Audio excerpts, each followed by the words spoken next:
పై B పార్టీలన్నింటి కన్ను sitting అంటే తెలంగాణ రాష్ట్రంలో అధికారంలోకి వచ్చిన కాంగ్రెస్ ఈ సీట్లు గెలుచుకోవాలని ప్రయత్నం చేస్తుండగా సిట్టింగ్ ఎంపీగా ఉన్నటువంటి బీజేపీకి సంబంధించి మరోసారి ఈ స్థానాన్ని నిలబెట్టుకోవాలని ప్రయత్నం చేస్తుంది. ఇక బీఆర్ఎస్ కు మాత్రం అతి లేదు గతి లేదు, ఆ పార్టీ నుంచి పోటీ చేసే దిక్కు లేకుండా పోయింది టీఆర్ఎస్ పార్టీ పరిస్థితి. అయితే ఈ లష్కర్ సీట్లో ఏ పార్టీ గెలిచే అవకాశం ఉంది, గత ఎన్నికల్లో ఏ పార్టీకి ఎన్ని ఓట్లు వచ్చినాయి, ఈ ఎన్నికల్లో ఏ పార్టీ గెలిచే అవకాశం ఉంది తదితర అంశాలు ఒకసారి మనం గమనిస్తే మిత్రులారా, లష్కర్ సీటుపై పార్టీల కన్ను సిట్టింగ్ స్థానం నిలబెట్టుకోవాలని బీజేపీ ప్రయత్నం, పాగా వేయాలని కాంగ్రెస్ ఎత్తులు, ఓటమి భారం అభ్యర్థుల లేమితో నిరసించిన బీఆర్ఎస్ ఇంకా అభ్యర్థిని తేల్చకపోవడంతో కార్యకర్తల్లో అయోమయం. విభిన్న మతాలు వర్గాలకు వేదికైన సికింద్రాబాద్ పార్లమెంట్ నియోజకవర్గాన్ని దక్కించుకోవడం కోసం అన్ని రాజకీయ పార్టీలు ఆరాట పడుతున్నాయి.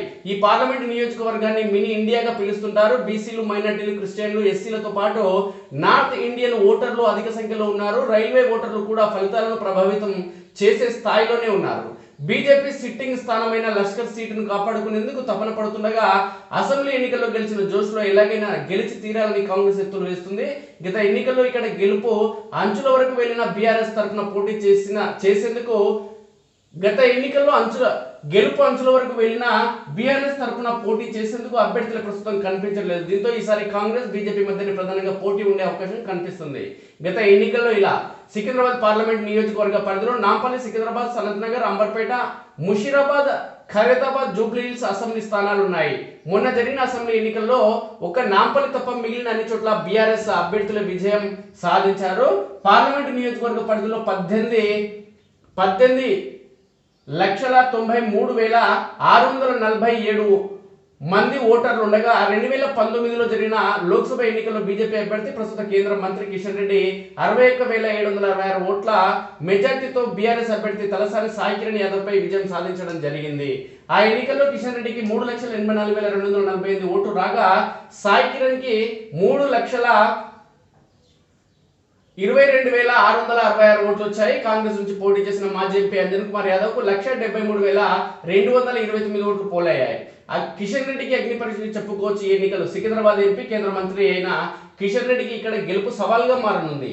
అసెంబ్లీ ఎన్నికలకు ముందు ఆ పార్టీలో చోటు చేసుకున్న మార్పుల వల్ల బండి సంజయ్ అధ్యక్ష స్థానం నుంచి దిగిపోవాల్సి వచ్చింది. ఆయన స్థానంలో వచ్చిన కిషన్ రెడ్డి సారథ్యంలోని అసెంబ్లీ ఎన్నికలకు వెళ్లి రాష్ట్ర వ్యాప్తంగా 8 సీట్లు గెలిచారు. ఆ తర్వాత వస్తున్న లోక్సభ ఎన్నికలు కావడం, ఇండియా కూటమి ఏర్పడిన నేపథ్యంలో ఎక్కువ స్థానాలు గెలిస్తే ఆ పార్టీకి అంత కలిసి వచ్చే అవకాశం ఉండడంతో ఒక్క సీటును కూడా వదులుకోవాలనుకోవడం లేదా అయితే కిషన్ రెడ్డిపై ప్రస్తుత నియోజకవర్గంలోని అన్ని వర్గాల్లో కొంత వ్యతిరేకత కనిపిస్తుంది. ఆయన తిరిగి పోటీ చేస్తుండడంతో పార్టీలో ఒక వర్గం ఆయనకు సహకరిస్తుందా లేదా అన్న అనుమానాలు కలుగుతున్నాయి. అయితే కేంద్రంలో మోదీ ప్రభుత్వం చేస్తున్న అభివృద్ధి పనులు మోదీకి ఉన్న చరిష్మా ఈసారి కిషన్ రెడ్డిని గట్టెక్కిస్తుందని పార్టీ నేతలు అంటున్నారు.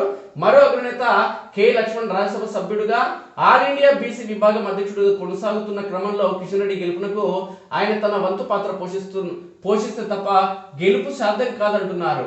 నార్త్ ఇండియన్ ఓటర్లు కూడా బీజేపీ వైపే ఉంటారని, వారిని ప్రసన్నం చేసుకుంటే విక్టరీ పక్కా అంటున్నారు. అలాగే కిషన్ రెడ్డి కేంద్ర మంత్రిగా ఉండడం కలిసి వచ్చే అంశంగా పేర్కొంటున్నారు. ఇక రెట్టించిన ఉత్సాహంతో కాంగ్రెస్ మొన్న జరిగిన అసెంబ్లీ ఎన్నికల్లో కాంగ్రెస్ అధికారంలోకి రావడం మంచి జోష్ మీద ఉంది. దీంతో గతంలో చేజారిన స్థానాన్ని మళ్ళీ గెలుచుకోవాలన్న పట్టుదలతో ఉంది. ఈ లోక్సభ ఎన్నికల్లో కేంద్రంలో అధికారంలోకి రాబోతున్నామని కాంగ్రెస్ అగ్రనేతల ప్రకటనలు చేస్తుండడంతో ఆ పార్టీ కార్యకర్తలు రెట్టింపు ఉత్సాహంతో పనిచేస్తున్నారు.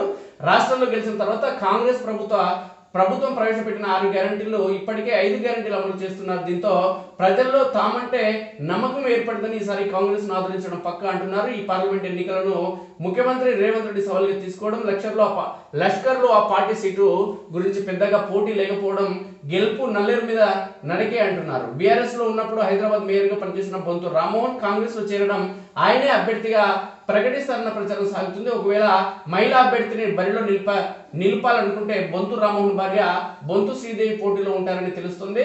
ముస్లిం మైనార్టీల ఓట్లతో పాటు క్రిస్టియన్, బీసీ, ఎస్సీ ఓట్లు తమకి అనుకూలంగా పడతాయనే ధీమాతో ఆ పార్టీ ఉంది. రైల్వే ఓటర్లపై దృష్టి పెడితే భారీ మెజారిటీ సాధించవచ్చన్న నమ్మకంతో కాంగ్రెస్ పార్టీ నేతలు కరడు కనడం జరుగుతుంది. ఎవరైనా కరడే, బీజేపీ కానీ కాంగ్రెస్ కానీ అటు ఇటు లేని ఎటు కానీ బీఆర్ఎస్ కూడా కరడు అంటుంది, మేము కూడా 1-2 సీట్లు గెలుస్తామని. ఇక సికింద్రాబాద్ పార్లమెంట్ నియోజకవర్గ పరిధిలోని అసెంబ్లీ నియోజకవర్గాలను ఒకసారి మనం గమనిస్తే సికింద్రాబాద్ అసెంబ్లీలో ఓటర్ల సంఖ్య మొత్తం 2,56,577 మంది ఉన్నారు. దీంట్లో పురుష ఓటర్లు 1,29,144, మహిళా ఓటర్లు 1,27,392, ట్రాన్స్జెండర్లు ఏమో 41. సనత్ నగర్ నియోజకవర్గం చూస్తే మొత్తం ఓటర్ల సంఖ్య 2,44,946, పురుష ఓటర్లు 1,27,436, మహిళా ఓటర్లు 1,17,502, ఇతరులు అంటే ట్రాన్స్జెండర్లు 8 మంది ఉన్నారు. అంబర్పేట నియోజకవర్గం చూస్తే 2,70,728 మంది మొత్తం ఓటర్లు ఉంటే 1,37,385 పురుష ఓటర్లు, 1,33,332 మహిళా ఓటర్లు, 11 మంది ట్రాన్స్జెండర్లు.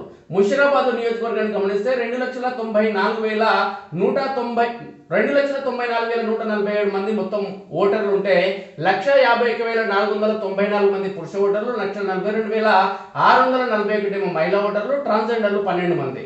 జూబ్లీ హిల్స్ నియోజకవర్గం చూస్తే ఇది పెద్ద నియోజకవర్గంగా చెప్పుకోవచ్చు. 3,75,430 మొత్తం ఓటర్లు ఉంటే 1,98,204 పురుష ఓటర్లు, 1,77,207 మహిళా ఓటర్లు, 19 మంది ట్రాన్స్జెండర్లు ఉన్నారు. ఇక ఖైరతాబాద్ నియోజకవర్గం చూస్తే 2,89,558 మంది మొత్తం ఓటర్లు ఉంటే 1,50,892 పురుష ఓటర్లు, 1,38,639 మహిళా ఓటర్లు, ట్రాన్స్జెండర్లు 27 మంది. నాంపల్లి నియోజకవర్గం చూస్తే 1,21,186 మంది మొత్తం ఓటర్లు ఉంటే 1,65,767 పురుష ఓటర్లు, 1,55,383 మహిళా ఓటర్లు, 36 మంది ట్రాన్స్జెండర్లు ఉన్నారు. మొత్తం నియోజకవర్గాల వారీగా చూస్తే ఓటర్లను చూస్తే ఈ పార్లమెంట్ పరిధిలో మొత్తం ఓటర్లు చూస్తే 20,52,872. అంటే ఈ నియోజకవర్గాల మొత్తాన్ని చూస్తే సికింద్రాబాద్ పార్లమెంట్ నియోజకవర్గంలోని అసెంబ్లీ నియోజకవర్గాల పరిధిలో మొత్తం ఓటర్లు 20,52,872 మంది ఓటర్లు ఉంటే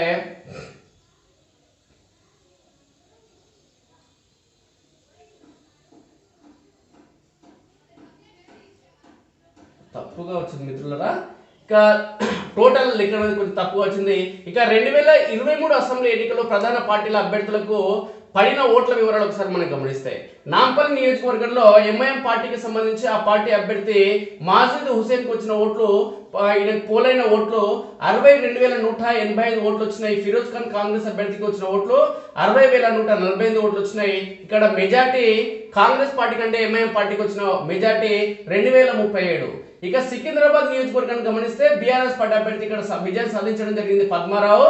ఈయనకు వచ్చిన ఓట్లు, పోలైన ఓట్లు 78,223 ఓట్లు వస్తే ఆదం సంతోష్ కాంగ్రెస్ పార్టీ అభ్యర్థి 32,983 ఓట్లు, సగం ఓట్లు తగ్గినాయి. ఇక్కడ మెజార్టీ 45,240 కాంగ్రెస్ పార్టీ ఓడిపోయింది. ఇక సనత్ నగర్ నియోజకవర్గం చూస్తే తలసాని శ్రీనివాస్ యాదవ్ బీఆర్ఎస్ పార్టీ అభ్యర్థి ఇక్కడ విజయం సాధించడం జరిగింది. మాజీ మంత్రి కూడా 72,557 ఓట్లు ఈయనకు వస్తే మర్రి శశిధర్ రెడ్డి బీజేపీ అభ్యర్థికి 30,730 ఓట్లు వచ్చినాయి. ఇక్కడ కాంగ్రెస్ అడ్రస్ లేదు.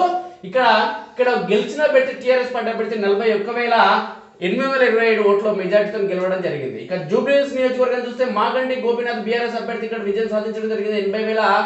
80,549 ఓట్లు వస్తే అజారుద్దీన్ కాంగ్రెస్ పార్టీ అభ్యర్థి 64,212 ఓట్లు వచ్చినాయి. 16,337 ఓట్ల మెజార్టీతో బీఆర్ఎస్ అభ్యర్థి విజయం సాధించడం జరిగింది. ముఠా గోపాల్ బీఆర్ఎస్ అభ్యర్థి ఇక్కడ విజయం సాధించడం జరిగింది. 75,207 ఓట్లు వచ్చినాయి. ఆయనకి అంజన్ కుమార్ యాదవ్ కాంగ్రెస్ అభ్యర్థికి వచ్చిన ఓట్లు 37,410. ఇక్కడ మెజార్టీ ఏమో 37,797. ఇక అంబర్పేట కాలేరు వెంకటేష్ బీఆర్ఎస్ అభ్యర్థి విజయం సాధించడం జరిగింది. వచ్చిన ఓట్లు 74,416. కృష్ణ యాదవ్ బీజేపీ అభ్యర్థికి వచ్చిన ఓట్లు ఇక్కడ కాంగ్రెస్ పార్టీ గల్లంత అయింది. 49,879 ఓట్లు వచ్చినాయి. ఇక్కడ మెజార్టీ టీఆర్ఎస్ పార్టీ అభ్యర్థికి 24,537 ఓట్లు. ఇక ఖైరతాబాద్ దారా నాగేందర్ ఇక్కడ బీఆర్ఎస్ అభ్యర్థి విజయం 67,368 ఓట్లు వచ్చినాయి. విజయారెడ్డి కాంగ్రెస్ అభ్యర్థి 45,358 ఓట్లు వచ్చినాయి. ఇక్కడ మెజార్టీ 22,010 ఓట్లు వచ్చినాయి. అంటే మొత్తం పోలైన ఓట్లు 5,10,505. ఇక మొత్తం చూస్తే అంటే విజయాలకు అంటే టీఆర్ఎస్ పార్టీ కానీ లేదంటే గెలిచిన అభ్యర్థులకు పోలైన ఓట్లు ఇన్ని ఉన్నాయి, ఇక ఓడిన అభ్యర్థులకు 3 లక్షలు ఉన్నాయి. అంటే ఇక్కడ మొత్తం నియోజకవర్గాలను ఒకసారి మనం గమనిస్తే మిత్రులారా, ఒక్క నియోజకవర్గం తప్ప మొత్తం నియోజకవర్గాల్లో బీఆర్ఎస్ పార్టీ విజయం సాధించినప్పటికీ అంటే 7 నియోజకవర్గాలు ఉంటే ఎంఐఎం పార్టీ ఒక్క నియోజకవర్గంలో గెలిచింది. కనుమ 6 నియోజకవర్గాల్లో టీఆర్ఎస్ పార్టీ అభ్యర్థులు విజయం సాధించిన ఇక్కడ ఎంపీ అభ్యర్థిగా పోటీ చేసేందుకు ఆ పార్టీ నుంచి అభ్యర్థులు లేరు. మేము పోటీ చేస్తే ఓడిపోతాము, మేము పోటీ చేయమంటున్నారు, ఎవరు కూడా ముందరికి వస్తలేడు. అంటే టీఆర్ఎస్ పార్టీ పరిస్థితి ఎంత దౌర్భాగ్యంగా మారిందో అర్థం చేసుకోండి మిత్రులారా.